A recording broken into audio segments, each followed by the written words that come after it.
बिस्मिल्लाहिर्रहमानिर्रहीम। अस्सलाम वालेकुम। कैसे हैं किसान दोस्तों, उम्मीद करता हूँ बिल्कुल खैरियत से होंगे।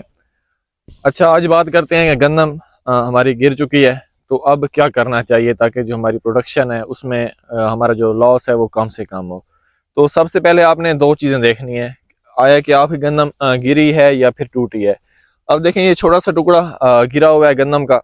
तो सबसे पहले मैं यहाँ से एक ये पौधा निकालता हूँ। देखें, जरा करीब करना।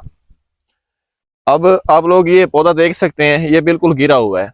जो इसकी जाइलम और फ्लोयम दो नालियां होती हैं वो भी बिल्कुल तंदुरुस्त हैं, बिल्कुल ठीक ठाक हैं। मीन के हमारा ये पौधा जो है ये खुराक बिल्कुल ले रहा है। ज़्यादा से ज़्यादा इसके ऊपर क्या असर पड़ेगा कि जो इसका फोटोसिंथेसिस का अमल है वो थोड़ा सा डिस्टर्ब होगा। तो उसकी कोई बात नहीं, यहाँ पर जो आपकी प्रोडक्शन है वो अच्छी हो जाएगी। मीन के ये नहीं है कि जो आपकी प्रोडक्शन है उसमें काफ़ी ज़्यादा फ़र्क पड़ जाएगा, प्रोडक्शन आपकी ठीक रहेगी।